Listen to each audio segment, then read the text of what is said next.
care of your plants while they grow. Once you've transplanted all your seedlings, there are a few things you need to do to make sure that they will grow well. Basically, there are three main things that you should do on a regular basis: water, weed, feed, and control for pests.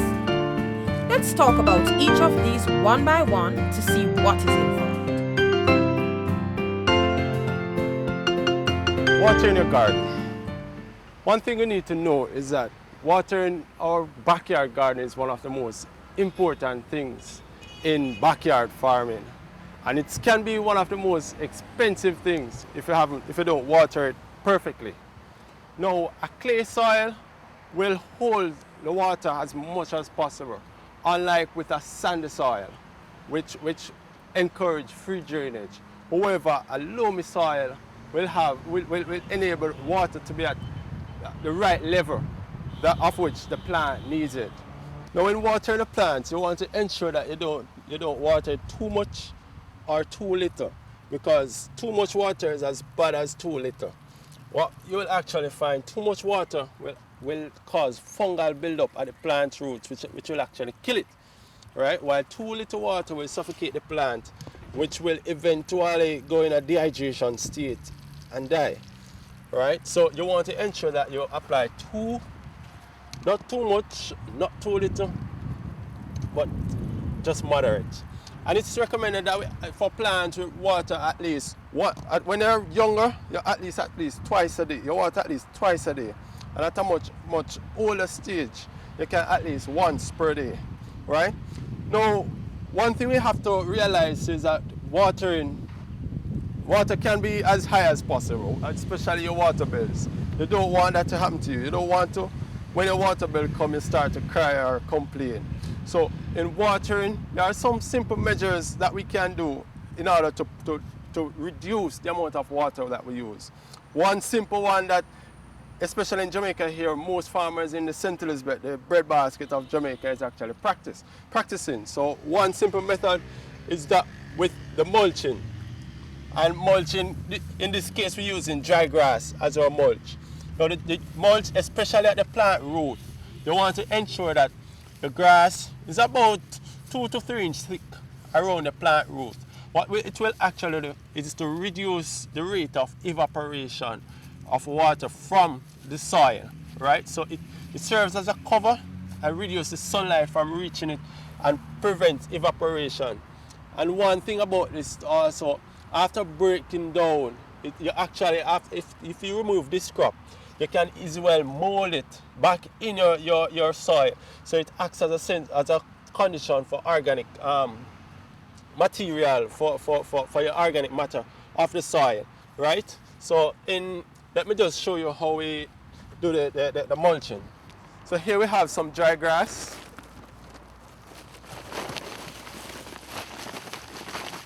You just spread it out a bit. So this is grass that you have cut from your lawn and so forth. Instead of throwing it in the garbage, it's useful here. Saves you a lot as it relates to your water bill and so forth. Saves your water bill in the sense that by this reducing the rate of evaporation and so forth, the less water the plant will require, right? And again, you don't want to put it too thick, because if it's too thick, it may serve as a habitat for certain insects and so forth. And I must tell you, in using grass like your couscous grass, it's very good, because for insects like slugs and so forth, the sharp edge of the grass, the slugs actually don't like it, so it reduces their likelihood of affecting your plants, right? So this is one very simple and cheap measure that you can do in your backyard gardening.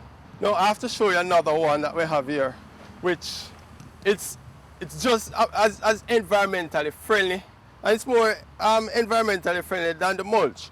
Now this is where we're actually reusing the plastic bottles, your drink bottles and so forth.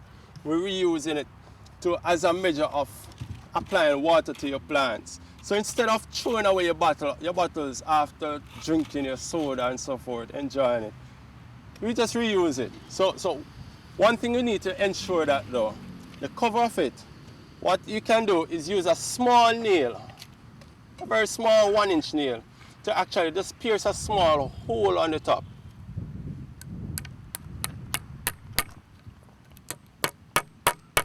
So you see, you ensure that the nail actually goes right through, right? You use your hammer now to reduce it. So you have a small hole right at the top of the bottle cover. Now you screw it back and ensure that you fill your bottle at least 3/4 with water. Now this bottle now, what you do, exactly at the plant root, you just push it down slightly in the soil and allow it there.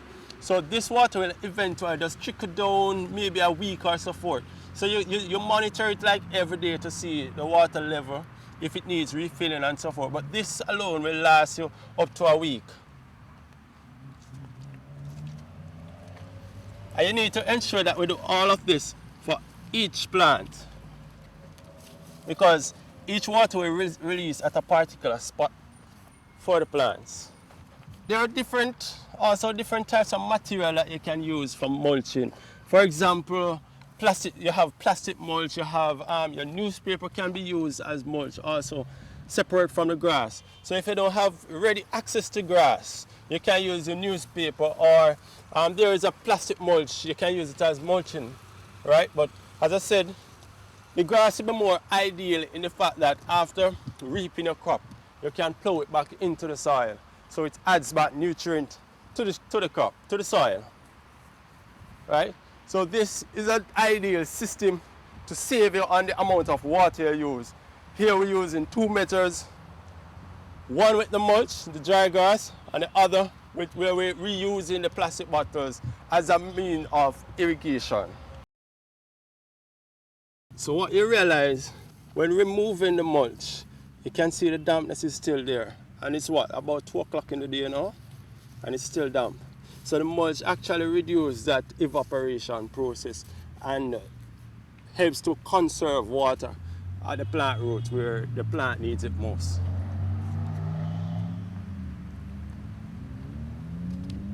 So in doing your backyard garden, I just want you to use your mind, use your knowledge, just to be innovative, right? Try to find means to actually to reduce your costing, right? So one simple way is to do water harvesting, especially relates to our watering, right?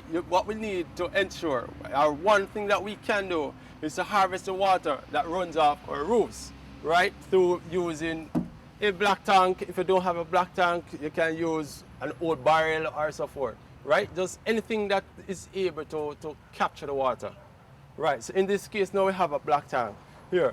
And one thing you need to ensure too is to prevent these water sources being a habitat for pests, especially for human pests like mosquitoes and so forth that will spread dengue or so forth, right? So one thing, a simple measure, a simple way of just preventing this is to use a mesh covering over this, right? Here, and as I say again, be innovative. Right here we just have a saran cloth, right? A piece of saran cloth to use as our mesh. You can also use your window screen, the same window screen that prevents the mosquito from coming inside. It can prevent the mosquito from breeding up inside the water. So instead of using it at your window, you can just prevent the source. Right? So what you just need to do is to cover the opening as much as possible. And just use a simple string to cut it to tie it. So if you have a bit of difficulty in tying it, you can just ask a neighbor, your children, your husband, your wife, whoever. Just a company to help you to firmly attach the mesh to it. Alright? So it's just a way of holding the mesh together to prevent it from falling off and so forth. So when it rains, your water will eventually collect here. So you don't have to worry about using tap water to water your plants this is a simple way to get water for your plants, especially now when we encounter these heavy rainfalls and so forth. You want to ensure that you capture as much water as possible, because this is how we're going to save money as it relates to our backyard garden. And whenever we reap more produce, we realize that, look, the money that we used to spend to go to the supermarket to purchase these produce, it will reduce drastically. So this is a very effective way to capture your water. We call it water harvesting, to apply to your garden. Now another set of water that we can recycle or reuse in our garden is that which we call grey water.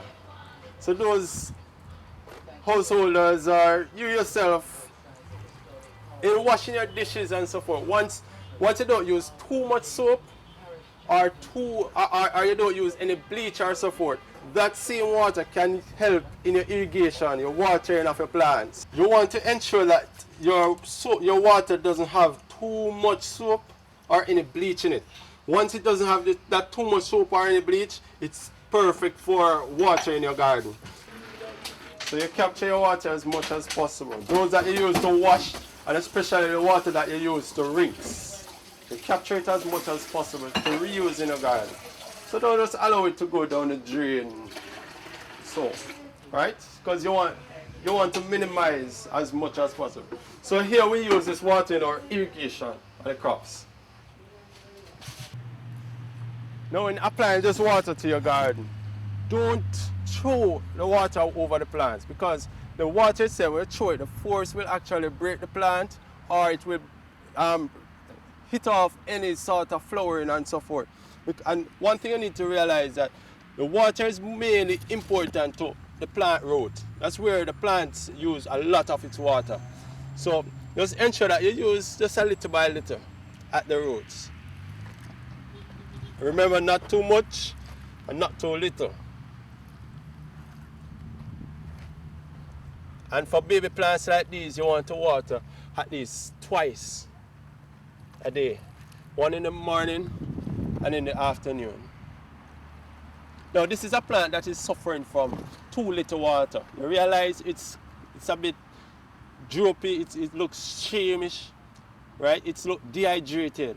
So by watering this plant, if you come back another half an hour or so, the plant will look like this.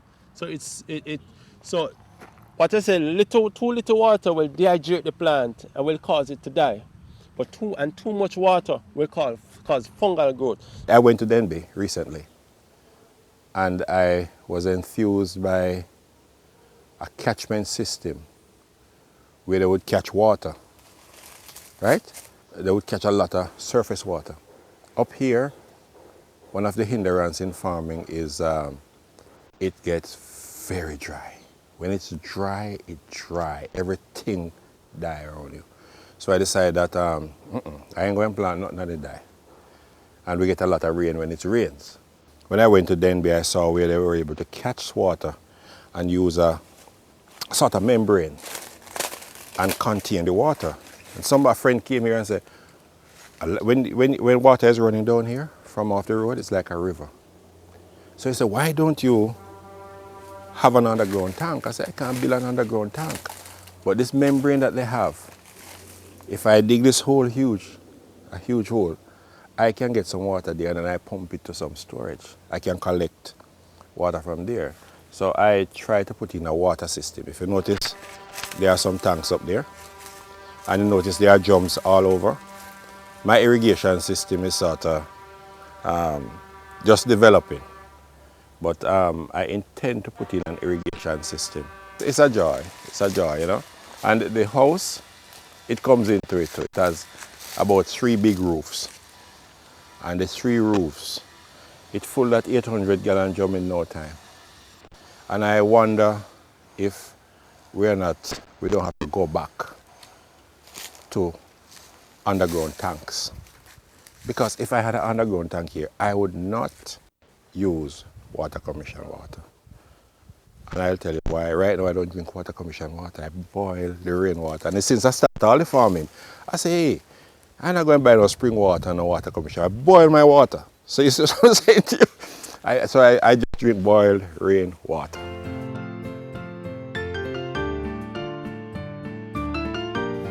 No, another aspect as it relates to our cultural practices for our backyard garden, you want to ensure that you manage your weed growth as much as possible. The weed will compete with the plant for nutrients and sunlight, right? So you want to keep your backyard, your garden, as weed-free as possible. Something like this, you don't want your garden to look like this, because what you realize, it's a cucumber plant, which is the main crop in the garden, and it's totally covered, almost entirely covered with grass, right? So you don't want these pests, because weed is also a pest that we need to understand. We don't want these type of pests within our garden, right? So this is actually a cucumber, as you can realize, it's a cucumber plant. And without the weeds, this cucumber plant here look much healthier. So what you realize is that the weed is actually competing with the cucumber for both nutrient and water. Right? The weed will win the competition if you allow it to stay like this. And you'll get little to no production from your main crop, which is the cucumber. Right? Especially for the here that you see a lot of drying up taking place. It's because of the competition there where the weed is actually robbing the plants of most of its water and nutrient. Alright, so weed in your plot. You want to ensure that your weed, you remove the weeds when they are much smaller, much younger. You don't want to allow them to grow as tall where they start to seed up and the seeds start to disperse, right? So you want to weed a plot here when they are much smaller. And you need to remove as much weed as possible. So don't wait on the bed to be covered with weeds before you start your weeding. And when they are at this stage, it's much easier because you can just use your hand to take up the weed, to pull them up. When they are much older, it's much difficult. You have to pull for your machete and so forth to help in the weeding process. And remember, I want to show you something too. Here, this is actually a callaloo plant that I pull up, right? But the main crop is the tomato crop. So in other words, the callaloo here is a weed, right? So not because it can be eaten or so forth. It's competing with your main crop. So therefore it's a weed, so you need to get rid of it. And I need to show you also that after removing all of these weeds, you don't want to leave them in your field. And you don't apply them as mulching in your field, because these weeds will eventually just start to regrow from seeds or cuttings or so forth and infest your field again. So after weeding, ensure that all these weeds is removed. It's either you throw it in a bin, put it in a garbage bag, allow it to go to the dump or so forth, but or you dig a hole and bury it. But don't use it as mulching. Please ensure that, because even this young grass here, you can realize it starts to seed already. If you use this as mulch, the seed will actually germinate and grow, and then you have more weeds to deal with. So ensure that you don't leave this within a field. So you put this away in a bin. My farm is always spectacular, meaning clean. I always got to keep it clean so that my Evans can stay clean. We have to weed it out in terms of the grasses that grow in, but apart from that, it's just like watering it in the evenings, early morning and in the evenings. We have assistance from the kids. Well, I have a little one, she kind of follows Mr. Macaron in terms of turning on the pipe and, moving the hose and all of that. Dirt kind to be a bit mucky, but weeding it out and plowing and getting into it. It's a good feeling. I mean, knowing that you're going to, gain from it afterwards. So, as I say, although it is kind of crony in terms of saying, oh, my nails and all of that, right? That can be bypassed, but it's all right. It's a good feeling, but I guess you'd have to try it yourself to know how it feels. But afterwards and getting everything coming and, where you can start reaping and eat from it, trust me, it's delicious to know that, it's coming from your own garden and, done by your own hands.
you.